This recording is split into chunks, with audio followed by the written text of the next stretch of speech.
Hey guys, welcome back to another exciting episode of 4K Motoring. I'm Chris, and today we've got a little bit more Corvette content for you.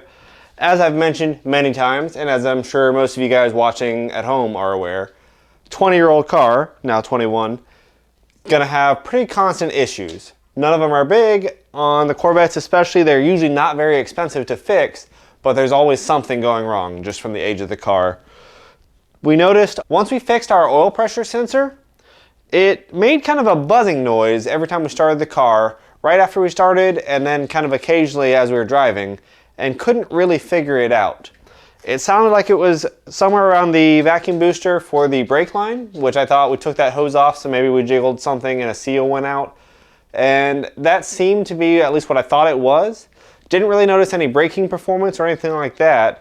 And nothing on the car showed an error or, everything worked just fine. So I wasn't sure what it was. Went away from it, let it sit for a couple of weeks. A lot of rain built up, and went to start the car. Our wiper blades moved up about an inch without me touching anything and then stayed there. The switch on the dash would do absolutely nothing. Up, down, left, right, it made no difference. The sprayer button on it worked just fine. It would spray out. Obviously that's a different motor, a different pump. But the windshield arms wouldn't move at all. Trying my old faithful of turning it off and turning it back on again, I attempted that, and as I turned it back on again, the windshield wipers again moved up about another inch and then stayed frozen there. Couldn't move them by hand, everything was just stuck. No reaction to the wiper stock on the steering column, so we were kind of stuck. Knew it was pollen season, knew it was not really safe to drive like that, so pulled it in the garage here ever since. Went ahead and started disassembling things and noticed, like everybody else's, we knew the front udder was not overly full, but when it came to the other one, since there are multiple udders, now that we actually got it all apart, we can see all the leaves that are in there, and I think that was contributing to a lot of the water backup we had. The motor itself sits right under this blanket, so it's down in this valley. And there's a pulse board, a circuit board on the back of it that is responsible for the electrical connection, basically, for it running. And I know sometimes the motor can get just stuff in it and get jammed up, but oftentimes it's that water that gets into it and ruins it. So we went ahead and ordered a new motor. We got one off Rock Auto. I'll show you guys that in a minute. It was a new one, not doing the remanufactured stuff anymore, so it's a new motor. We've gotten our cowling off, which is a pretty easy system. This plastic piece right here, and that is held in place in just a couple spots by these little plastic rivets here, and those are what hold that particular piece on, along with the windshield wipers themselves. The windshield wipers each have a little plastic cover that comes off the top. It just pulls right out, and then there's a half-inch bolt underneath that. You can see these are pretty oxidized. So it just requires a half-inch socket to get those off. Once that bolt's off, you'll notice if you pull straight up on the wiper arms, you'll notice it doesn't come out. You do have to play with the angle of them a little bit because the way they're leveraged on, but if you wiggle them back and forth, you'll find a spot where they release and they'll just come right off. So you shouldn't have to force them at all, just find the right angle. Next, we've been taking the time to really clean a lot of this stuff. I've been using the Chemical Guys Nonsense Super Cleaner. Really seems to work on just about everything. I really like Chemical Guys as a company, but I know not all of their stuff is really worth the money. So I've done some trial and error, and this is one of their products I really do like. I'll leave a link for that below. It cleans just about everything, and if you watch their ads, they use them on everything. Wheels, plastic, rubber, paint, I mean a little bit of everything, and it seems to not damage anything, and it does a pretty good job cleaning. So we've gone through and we've really started to clean up a lot of this underneath area. We're gonna go ahead and start the project of removing that motor and the whole transmission assembly to get the new motor in, and we're gonna see if that works. I do wanna test the electrical connectors when we remove that motor just to make sure that the power coming in from the stock and everything else is appropriate, that we haven't actually blown a fuse or burnt a switch up or anything like that. I know that sometimes does happen, but this motor seems like it's the most common thing. So we're gonna go ahead and pull that out. We'll clean out that whole area with all those udders, and we'll get the new one in. In cleaning this piece, we also noticed that it's pretty oxidized. When it was on the car, it was pretty gray and really didn't make it look all that good. So I think we're going to go ahead and get some trim paint as well. Since we have it off and we have it clean, we're going to go ahead and spray it with some of the actual matching like trim paint that's supposed to be kind of a matte finish, but give it more of a new plastic look that's really not going to oxidize. So I think that's going to be our goal with that. We did as well take the little rubber gasket off the top of it that's got some little sticky tape on the back. Very sticky. It's almost like a bead of glue sort of thing. We're going to have to find some more of that. The rubber itself seems to be in pretty good shape. As for all of the bolts here that we're going to be taking off, this is just the way GM would do it. The windshield wipers were a 1/2 inch socket because American car imperial measurement. These bolts are 10mm bolts. So at least in the way most decent modern cars are, the bolts that are related to each other are usually the same size and the same type of bolt. So we're going to have 3. Going to have 1, 2, and 3 10mm bolts that should pretty well free all of this from the actual structure of the car, and then we can get the transmission taken off of the motor from there to replace it. So let's go ahead and give that a shot and see how it works. With just a little bit of finesse, you can get this thing out of here. If you're good at Tetris, you'll probably be good at this. What I had to end up doing was also removing 3 of these T30 bolts. When you look at the top of the motor, there's actually 4 of them presented to you. One's in that center that will probably have to come out for the actual motor change, but just to get these out, those 3 came out just fine. There was not a lot of torque on any of these bolts, the 10mm or these T30s, not a lot of torque.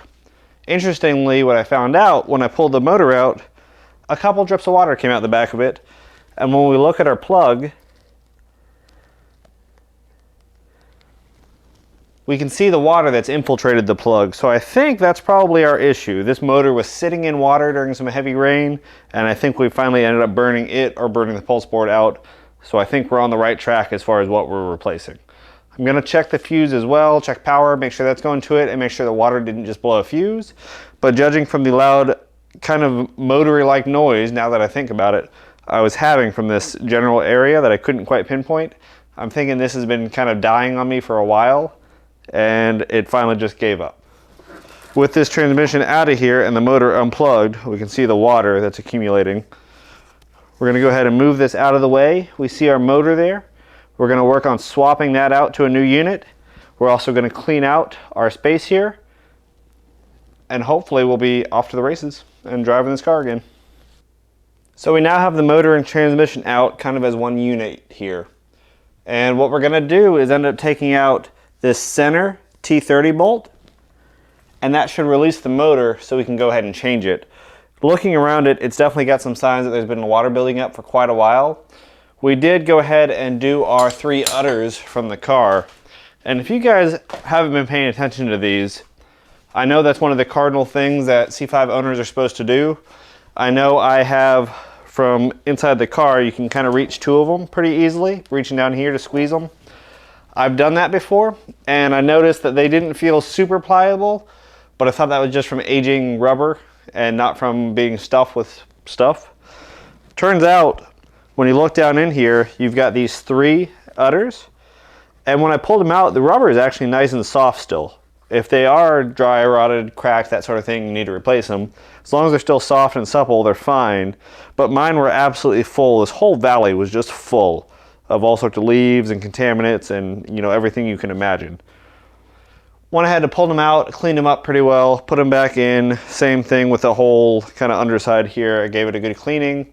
That way it's ready for everything new. Dried off our plug that had water ingress all around it. So hopefully this area will drain pretty well from here on out.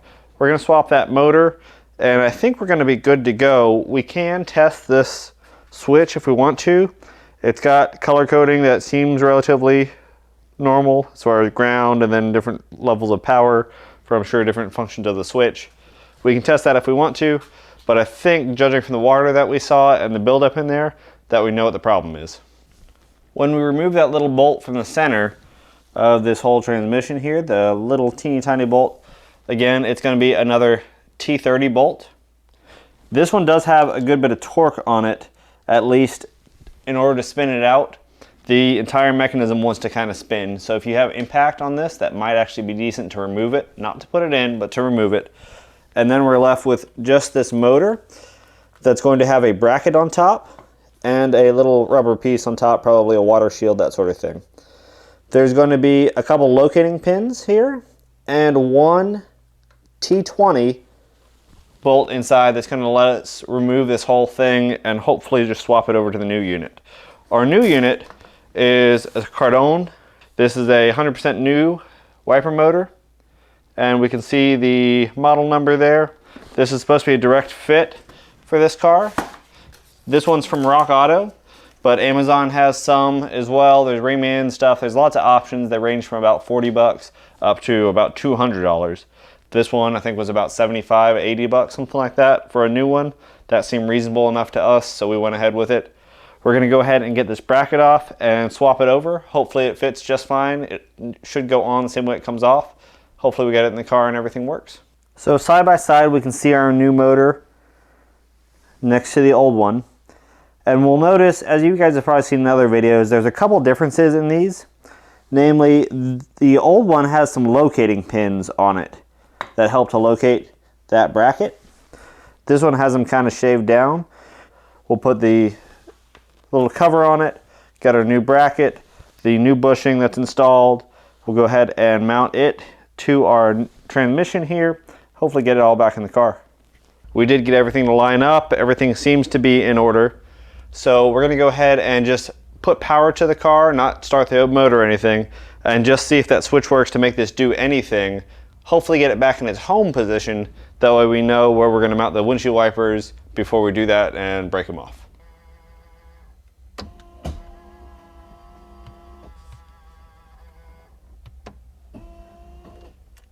That should be off right there. Here's our momentary.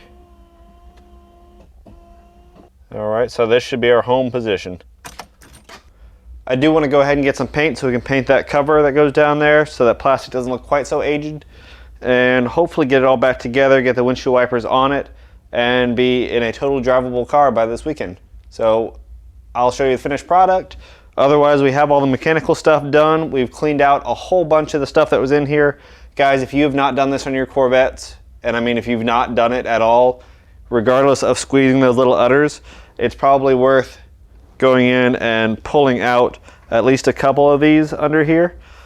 The first two are probably accessible from the inside, and making sure that they are totally clear. That way you keep all the water draining like it's supposed to, and keep just all the gunk, all the leaves, all the pine needles, everything out of there. So we got the actual cowling painted here, and as you can see, it definitely looks a whole lot better. Never mind the dirt and pollen that's on it. Not so oxidized, looks a little bit newer.